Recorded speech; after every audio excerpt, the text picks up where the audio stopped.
Saudara, bak sinetron rapat Komisi 3 DPR bersama Mahfud MD membahas transaksi janggal 349 triliun rupiah di Kementerian Keuangan bakal kembali bersambung. Dihujani interupsi sejak dibuka pukul 15 sore hingga berakhir pukul 11 malam dengan jeda berbuka puasa 1,5 jam, rapat berlangsung panas dan seru. Saya setiap kesini dikoroyok. Belum ngomong sudah diinterupsi, belum ngomong yang interupsi. Waktu kasus itu juga, waktu kasus Sambo, belum ngomong sudah diinterupsi, dituding-tuding, suruh bubarkan. Jangan begitu dong. Sering di DPR ini aneh. Kadang-kadang marah-marah gitu, nggak tahunya Markus dia. Marah ke Jaksa Agung, nantinya datang ke kantor Kejaksaan Agung titip kasus. Pimpinan mohon dicatat ya. Saya interupsi pimpinan. Interupsi pimpinan. Saya kira ini tidak relevan. Interupsi pimpinan. Baru 10 menit berjalan, rapat Komisi 3 DPR bersama Menko Polhukam Mahfud MD pada Rabu sore sudah hujan interupsi. Mahfud yang hadir sebagai Ketua Komite Koordinasi Nasional Pencegahan dan Pemberantasan Tindak Pidana Pencucian Uang mengawali rapat dengan menjawab tantangan anggota Komisi 3 yang sempat mengancamnya dengan pidana setelah mengumumkan 349 triliun transaksi janggal di Kementerian Keuangan. Itu bisa dihukum 10 tahun. Beranikah saudara? Saudara Arteria bilang begitu kepada Kepala BIN, Pak Budi Gunawan. Pak Budi Gunawan tuh anak buah langsung presiden. Anak buah langsung presiden dia. Bertanggung jawab presiden, bukan anak buahnya Menko Polhukam. Tapi setiap minggu laporan kayak ini resmi. Info intelijen kepada Menko Polhukam.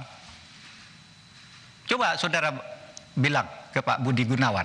Pak Budi Gunawan menurut Undang-Undang BIN bisa diancam 10 tahun penjara. Berani enggak? Menurut pasal 44. Kan persis yang saudara baca kepada saya.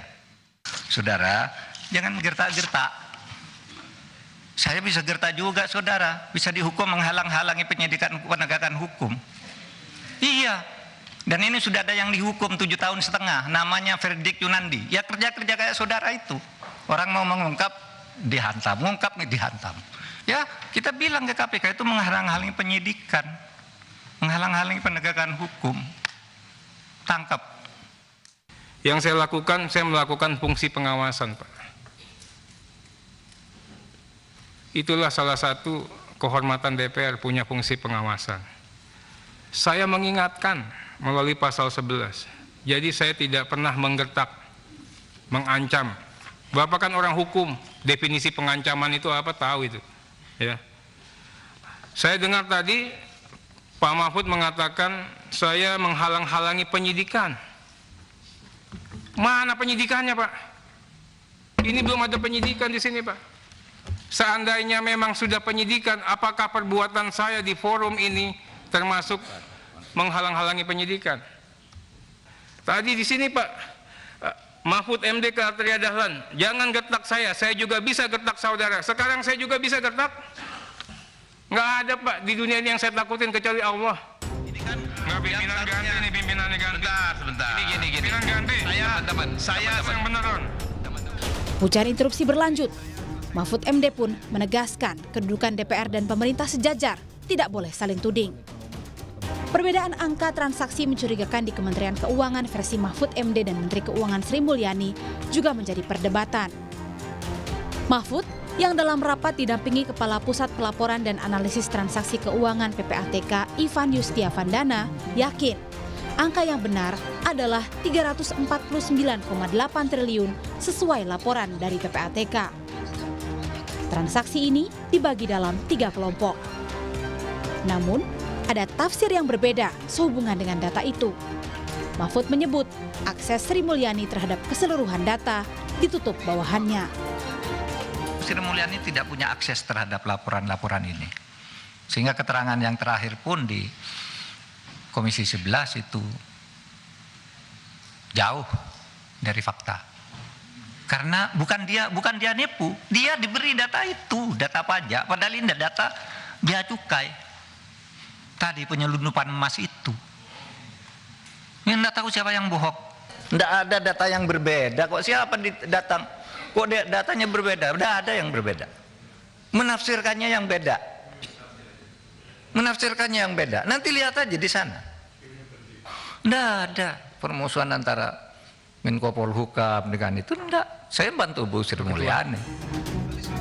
Dalam laporannya, PPATK tak hanya menyertakan nama aparatur sipil negara yang diduga melakukan transaksi mencurigakan, tetapi juga daftar nama perusahaan terkait. Ada ASN yang terkait dengan lebih dari satu perusahaan. Alasan kenapa PPATK memberikan data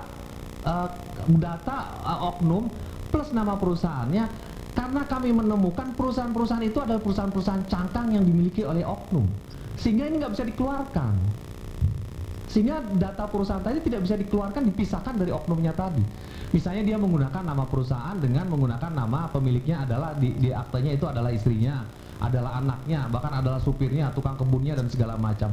Kalau data ini dikeluarkan, jadilah 3,3 triliun. Tapi kami tidak lakukan itu karena modus pelaku tindak pidana pencucian uang itu adalah selalu, ini kan kita bicara tindak pidana pencucian uang kan bicara proxy crime. Orang yang melakukan tindak pidana selalu menggunakan tangan orang lain, bukan diri dia sendiri, akun orang lain dan segala macam. Menurut Kepala PPATK Ivan Yustiavandana, perbedaan data yang dimiliki Menteri Keuangan Sri Mulyani dengan PPATK bisa terjadi jika data perusahaan terkait ASN ditiadakan, sehingga jumlah transaksi mencurigakan yang terkait tindak pidana pencucian uang juga jadi berkurang. Padahal, pencucian uang identik dengan modus yang selalu menggunakan pihak lain untuk menyamarkan pelaku utama. Assalamualaikum warahmatullahi wabarakatuh. Untuk mensinkronkan perbedaan data ini, Komisi 3 DPR pun sepakat untuk kembali menggelar rapat lanjutan yang mengundang Menteri Keuangan Sri Mulyani.